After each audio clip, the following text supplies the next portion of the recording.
Step 1, we found out that the Mae Young Classic was coming back again. Step 2, we found out who was going to be in the Mae Young Classic. But step 3, what are the matches? Let's talk about bracketology.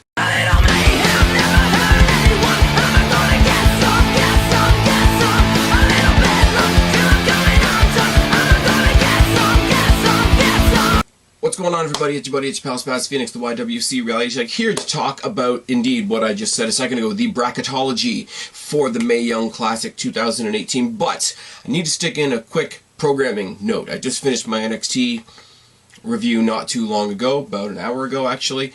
Went to do the typical like add-ons and annotations and all that kind of crap. Found out that my August Ask the Phoenix Q&A had been deleted for some reason or another. Thank you for that, YouTube. It has been re-uploaded. It'll just say Ask the Phoenix August 2018, and in brackets it says re-upload. So if anybody had put questions in for that Q&A, I thank you. Please go put them there again, because the video had to be re-uploaded. I really don't know why. Ask the Phoenix, as you guys know, is one of my favorite things that I do throughout the year, pair it up with all the big 4 pay-per-views, etc. So that kind of sucked. Go back, check out the NXT review from earlier tonight, and let's get on with what we were getting into tonight. We knew we were going to get all the matches for the Mae Young Classic, but to simply rattle off a list of matches, you know, 32 women, 16 matches, would not have taken an hour, so there's a lot of filler in this, I'm not gonna lie. I do want to say, on a personal note, because I'm selfish like that, I think it's really cool that they're using a Hailstorm song for this year's Mae Young Classic. I'm a huge fan of Hailstorm, if you can't tell by all the sound clips that are used on this channel. The bracketology was hosted by Mauro Ranallo and Beth Phoenix. In the backstage area was Charlie Caruso. And we just sort of went from clip to clip to clip. We started off with sort of Mauro and Beth Phoenix sort of listing off all the firsts that the women have had, you know, specifically focusing on this year. We had the first women's Royal Rumble leading right up to the tournament, and the tournament that's going to end, obviously, at the very first women's pay-per-view Evolution, and it got pushed a little bit, which, you know, we all love. We can't talk about Mae Young Classic without talking about Mae Young, so they had a little bit of conversation about Mae Young and her contributions to women's wrestling back in her day, how she stuck around for so long and she was able to touch so many different generations, etc. And then we had an awesome highlight package of all of the last Mae Young Classic, all obviously culminating in that Kairi Sane versus Shayna Baszler match. The only thing I will say bad about last year's Mae Young Classic, and I think they're fixing it this year, there's two things. A was the fact that it was released sort of Netflix style. Now, I get that that's the development, that's the way that TV is going. We have Netflix is a thing, Hulu, Crave, etc. For weekly wrestling programming, it didn't work, and for being a content creator on here, I know they're not catering to the content creators on YouTube, I get that, but it was a real pain in the ass to try and review it that way. They're not doing that this year. They're doing it Wednesdays after NXT, so you guys are going to get a double shot from me for the next little while. The second was that they filmed the final of the Mae Young Classic after a random SmackDown, and that was really shit, because it meant they just wedged it between SmackDown and 205 Live, which was the most anticlimactic thing you could possibly do, in my opinion, and they've changed both of those things, and it's all wonderful. We then transitioned, because we highlighted about 10 women on this show, which is kind of shitty, if you think about it, because there's 32 women that are going to compete in this tournament, and it's like WWE said, okay, here's the ones that we thought were worth talking about. We started off with Caitlyn, which is good, which is the most accessible example, because she's been in the WWE before. Think about guys like Kendrick and Tajiri, etc. being in the Cruiserweight Classic. Think about people like Serena Deeb being in the first Mae Young Classic, etc. You start off with somebody that people already know. They talk about her returning to the ring after 4 years, talk about all the, you know, the struggles and life-changing things that have happened to her in the interim. She talks about missing the WWE and all the things that have changed and all the things that have stayed the same. Talks about the great response that she's gotten from the WWE universe, all the positivity. Talks about being nervous and, you know, knowing whether or not she'll be able to fit into the way the new women's division is. And then Mauro Ranallo and Beth Phoenix ask her about her former nickname, which was the Hybrid Diva, you know, because diva's sort of a bad word now. And she thinks, like, you know, what we have now is what she tried to portray back then with the whole hybrid diva idea, like the fact that she was more of a bodybuilder than most of the other women that were involved, etc. And she just sort of puts over, basically she puts over everything that the WWE has done since and all the things that have changed and right.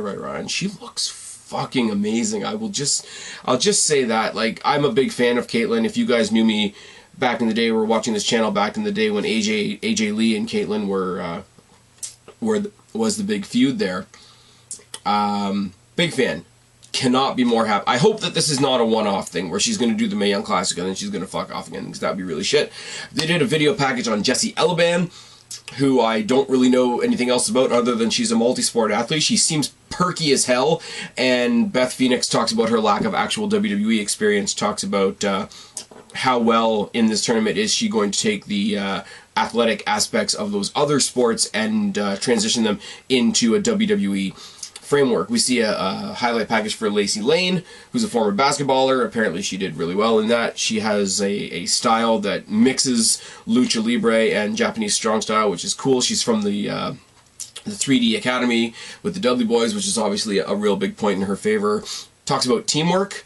They ask her what she can take from her other sports experiences and bring into the WWE arena. And this is where you sort of break kayfabe a little if she wants to talk about teamwork. But as a character, you're in a one-on-one sport now, so talking constantly about teamwork in kayfabe doesn't work. Out of kayfabe does work. Now, I know that this is supposed to be a behind-the-scenes thing, but they are wishing her good luck in the tournament, so it's sort of a weird thing. And then, because they have to do this, because it's 2018, they go off on a little tangent about how she was bullied for being biracial and whatever, and that's terrible, don't get me wrong, but please keep the politics out of my wrestling. Just saying. But then my heart opens back up, because then we talk about Toni Storm, being in the Final Four last year, talk about the triple threat that she won at Royal Albert Hall, and then her subsequent shot at the NXT Women's Champion. She talks about getting to perform in front of her family, in front of Royal Albert Hall, and how that was a big, cool experience for her. And over her video package, she has this great monologue about coming back with something to prove this year because she got so close last year. It's all good. I like Toni Storm. I've heard some things about the NXT UK Women's Championship and how that all went down that I don't like at all, but we're not going to talk about that right now. Then we go back to Charlie Caruso in the back, who breaks down the left side of the tournament bracket, which is, I'm going to butcher some of these names. For anybody that is a fan of Japanese wrestling, I am going to apologize in advance. I am going to butcher some of these names. But Miko Satomura versus Killer Kelly. Killer Kelly I saw at the UK show. I like her. I think she's really, really good. I don't know Satomura, so that's where my allegiance is going to lie. Ashley Rain versus Mercedes Martinez. Now, here's an interesting one. Mercedes Martinez, I saw a lot of last year. Ashley Rain, I'm kind of biased towards because I like Madison Rain. I like Madison Rain up to and including when I stopped watching Impact Wrestling because there wasn't really a reason for me to watch anymore. I will call her Madison Rain in these reviews going forward. It's just going to happen because force of habit, etc. Lacey Lane, who we talked about a second ago, taking on Vanessa Craven. Tenera Conte versus Jessie Elaban. Tenera Conte is somebody that we've gotten to see a little bit in NXT, hasn't really got a foothold in anywhere, so I'm kind of backing her a little on that, just because I hope they do something with her. Rachel Evers versus Hiroyu Matsumoto. I told you I was gonna fuck that up. We've seen Rachel Evers in NXT, as I said, a little bit familiar with her, not extensively. Mia Yim versus Allison Kay, I don't know what to tell you. And Caitlyn versus Kavita Devi, again, I don't know what to tell you. You know where my allegiance lies in that one. We come back to Mauro Ranallo and Beth Phoenix talking about the Women's Royal Rumble, again. Talking about the first ever women's pay-per-view, again. Then we see a promo package for Deonna Purrazzo. You guys know me. I've seen her at Destiny. I've seen her a little bit in NXT. I loved her when she was part of the Taz show doing the indie, what was it called? In the Indies on the Taz show. I thought it was really cool. I'll be backing her when she has her fights, etc. She talks about breaking arms and talks about being the queen of the Fujiwara armbar, which is great. Talks about the fact that last year being an alternate pissed her off and that she would not come. She, pull back the curtain moment. She told WWE she would not come back unless they were giving her a contract. Good for her, if that's true, whatever. Then we see a video package on Ashley Rain, and I don't know what else to tell you other than my jaw hit the floor when I saw them showing footage and photos from Impact, from TNA.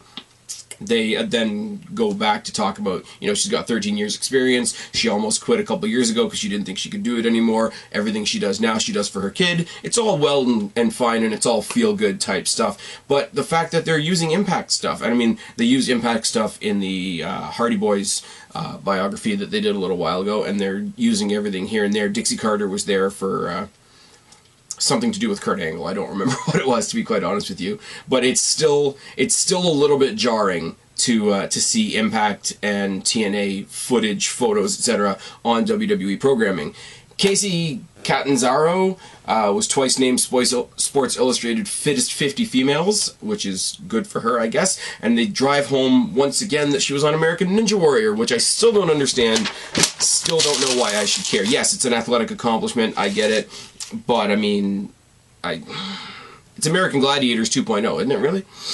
Tegan Knox comes in, talks about how she's a high flyer, talks about she's a striker, talks about how her hero was Molly Holly, which is nice, with Beth Phoenix being right there from the same era. Talks about tearing her ACL last year before she could get a chance to join the Mae Young Classic. Talks about her grandfather's influence, her grandfather being the one that encouraged her to get into wrestling. Watching her friends succeed last year, I think she name-dropped Dakota Kai and Candice LeRae, so if she's in that lineup, I'll take that as a little bit of, awesome by association, because I like Dakota Kai, if you guys haven't been paying attention, and I like Candice LeRae, if you guys haven't been paying attention. Finally, we get the right side of the bracket. Tegan Knox versus Satura. Ela Dawn, who was great at the WWE NXT UK Royal Albert Hall show from a while ago. I find her character really intriguing. Didn't see much of her because the triple threat match wasn't that long. Like to see more of her. Rhea Ripley. Again, the spoilers are out there for the what went down in the NXT UK Women's Championship final thing there. Doesn't change my mind. I think Rhea Ripley's still great. I would have liked to see her more last year. We're going to see her again this year. It's all good. Casey Castanzaro taking on Reina Gonzalez. Don't know what that's going to bring about. Io Shirai, who's the one that people are talking up more than anybody else, saying that she's going to be this tournament's Kairi Sane. I hope that's not, too much of a spoiler. Zia Brookside, who's the daughter of Robbie Brookside, who's working at the PC, is going to take on Io Shirai, which is great. Zusix, I still don't know how to pronounce it, versus Ariel Monroe. Deonna Purrazzo versus Priscilla Kelly. You know who I'm backing in that one. And Karen Q versus Zia Lee. There's your right side of the bracket. And then we finish up like you knew we were going to finish up. Basically, Triple H giving his own 2 cents, patting all the women on the back, patting himself on the back as well, and giving us a final bit of hype before going into next Wednesday's first round, first episode, etc. As I say, it was a bit weird that they picked like a small handful of women out of the 32 to actually focus on in the bracketology, but we got what we wanted. We got the matches. We know what the brackets look like, and we're all set to go for next Wednesday.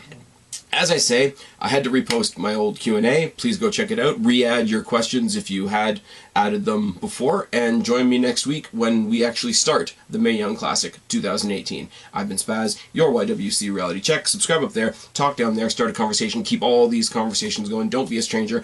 I will talk to each and every last one of you later, but for right now, I am tagging out.